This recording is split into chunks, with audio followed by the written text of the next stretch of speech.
तो 2027 में जो है लोगों ने मन बना लिया, 2027 में समाजवादी पार्टी की सरकार होगी।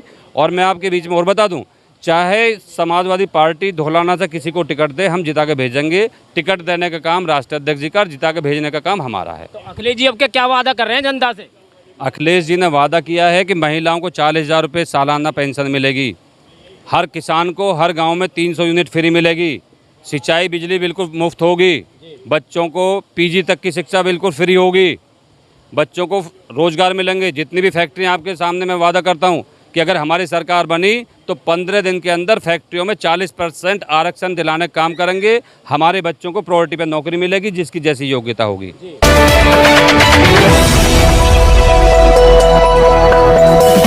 राजनीति से काम तक,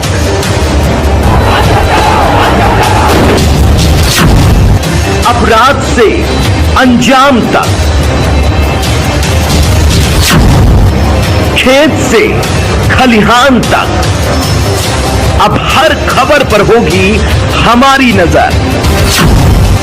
पाइए सीधा अपने मोबाइल पर। मैं हूं मौर्य कुमार गौतम, आपका अपना न्यूज रिपोर्टर। देखते रहें गांव शहर की खबर और जुड़े रहें सिटी न्यूज इंडिया वन के साथ। हमारे चैनल को लाइक करें, शेयर करें और सब्सक्राइब करना ना भूलें। प्रताप सिंह चौहान जिंदाबाद, प्रताप सिंह चौहान जिंदाबाद, प्रताप सिंह चौहान जिंदाबाद, समाजवादी पार्टी जिंदाबाद, समाजवादी पार्टी। सबको, सर्व समाज को शिक्षा दो, सर्व समाज का आप कल्याण करो। जितनी भी आप नीति बनाए वो सर्व समाज में जाने चाहिए। आप लोगों को बांटकर ये राजनीति नहीं करनी चाहिए, बंद करनी चाहिए। और सनातन नाम के नाम पे जो आपने गाय काटना है और जो चंदा चोरी है, जो मंदिरों में चोरी हो रही है, ये बिल्कुल बंद कराना चाहिए। प्रताप सिंह चौहान जिंदाबाद, प्रताप सिंह चौहान जिंदाबाद, समाजवादी पार्टी जिंदाबाद, समाजवादी पार्टी जिंदाबाद। भारत माता की जय, भारत माता की जय, देश के किसानों की जय, देश के मजदूरों की जय, भारत। नमस्कार दोस्तों, मैं हूं आपका अपना न्यूज रिपोर्टर मौर्य कुमार गौतम। आज हम आपको लेकर चलते हैं उत्तर प्रदेश के जनपद हापुड़ क्षेत्र के कस्बा धौलाना के समाना गांव में। यहां पर एक भूमि पूजन का कार्यक्रम हुआ है और यहां पर धौलाना विधानसभा के दावेदार प्रत्याशी समाजवादी पार्टी से प्रताप सिंह चौहान यहां पर पहुंचे हुए हैं। आज हम इनसे जानना चाहते हैं कि धौलाना विधानसभा से जो चुनाव लड़ रहे हैं, आखिर किन मुद्दों को लेकर के लड़ रहे हैं और जो यहां पर भूमि पूजन किया है उसके संबंध में आखिर ये कहना क्या चाहते हैं। देखिए, सबसे पहले मैं आपके माध्यम से गुरु पूर्णिमा के शुभ अवसर पर सभी देशवासियों को शुभकामना देता हूं।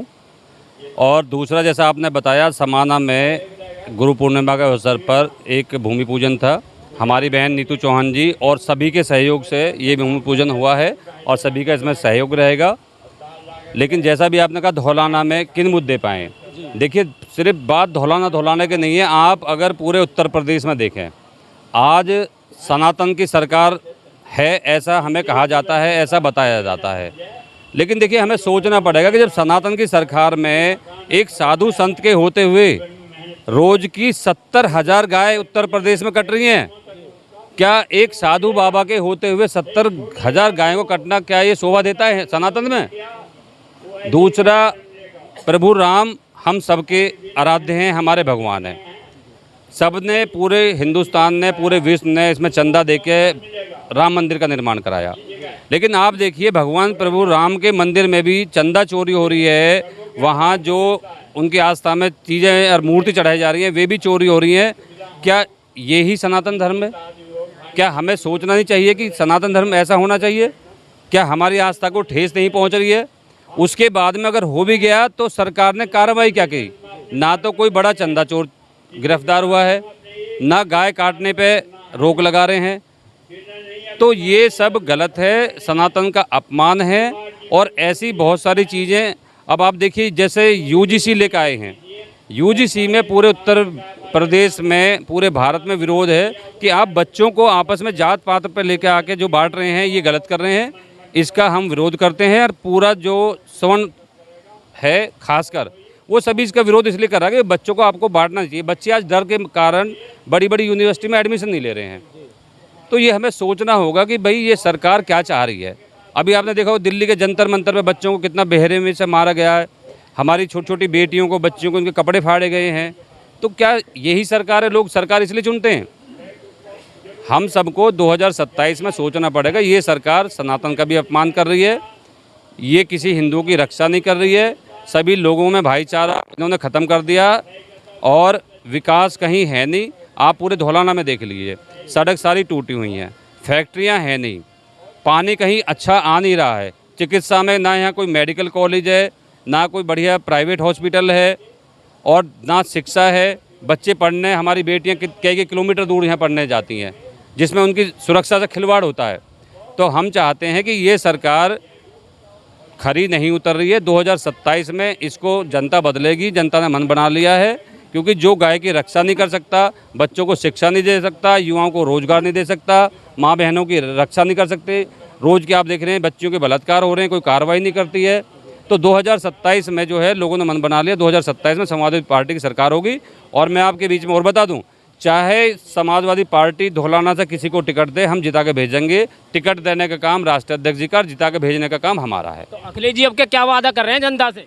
अखिलेश जी ने वादा किया है कि महिलाओं को 40,000 रुपये सालाना पेंशन मिलेगी, हर किसान को हर गांव में 300 यूनिट फ्री मिलेगी, सिंचाई बिजली बिल्कुल मुफ्त होगी, बच्चों को पीजी तक की शिक्षा बिल्कुल फ्री होगी, बच्चों को रोज़गार मिलेंगे। जितनी भी फैक्ट्रियां आपके सामने मैं वादा करता हूं कि अगर हमारी सरकार बनी तो 15 दिन के अंदर फैक्ट्रियों में 40% आरक्षण दिलाने का काम करेंगे। हमारे बच्चों को प्रायोरिटी पर नौकरी मिलेगी जिसकी जैसी योग्यता होगी। और सरकारी नौकरियों में भी जितनी सरकारी नौकरी होंगी, कम से कम धौलाना की, हापुड़ की भागीदारी रहेगी। हम आपसे वादा कर रहे हैं। बात करते हैं धौलाना विधानसभा की। यदि सरकार, अखिलेश सरकार या अखिलेश जी आपको टिकट देते हैं तो धौलाना विधानसभा की जनता यदि आपको विधायक बनाना चाहती है तो जनता के लिए आप 100 दिन पहले में आप क्या काम करके दिखाएंगे? पहले 100 दिन में सबसे पहले हम यहाँ की जो सड़क यातायात सुरक्षा, इसको दुरुस्त करने का काम करेंगे। दूसरे नंबर पे हम जो यहाँ चिकित्सा बहुत ही लोअर कैटेगरी की है, यहाँ पर हॉस्पिटल नहीं है। हॉस्पिटल ना होने के कारण कई सारे बच्चे, कई सारी महिला दम तोड़ देती हैं अच्छे हॉस्पिटल में। यहाँ से लोगों को गाजियाबाद जाना पड़ता है, मेरठ जाना पड़ता है, दिल्ली जाना पड़ता है। बड़े हॉस्पिटलों की, मेडिकल कॉलेज की बहुत ज़्यादा ज़रूरत है। पहले उसमें 100 दिन में हम बिल्कुल मेडिकल कॉलेज और अच्छे हॉस्पिटल की काम करने की दिशा में काम करेंगे। बच्चों को शिक्षा के रूप में जो यहाँ पर कॉलेज और स्कूल बिल्कुल बेकदर हो चुके हैं। स्कूलों में टीचर नहीं है अच्छे, स्कूलों में सफाई व्यवस्था नहीं है, स्कूल बिल्कुल जर्जर हो गए हैं। हम अगर मौका मिलेगा तो सभी स्कूलों को आधुनिक तरीके से बनवाएंगे और बच्चों को अच्छी शिक्षा देने का काम करेंगे। गांव-गांव जा रहे हैं तो गांव के लोगों का, किन किन समाज के लोगों का सहयोग मिल रहा है? हमें बिरादरी के 36 बिरादरी का सहयोग मिल रहा है। हर समाज में इस बार सभी का कहना है कि भाई इस बार समाजवादी पार्टी आनी चाहिए। समाजवादी पार्टी ने जो 2012 से 17 तक विकास किया था, उस विकास को आज भी याद करते हैं। भाईचारा बांट के और जात बिरादरी में बांट के कभी किसी देश का कल्याण नहीं हो सकता। हमारा ये कहना है कि आप सबको, सर्व समाज को शिक्षा दो, सर्व समाज का आप कल्याण करो। जितनी भी आप नीति बनाए वो सर्व समाज में जाने चाहिए।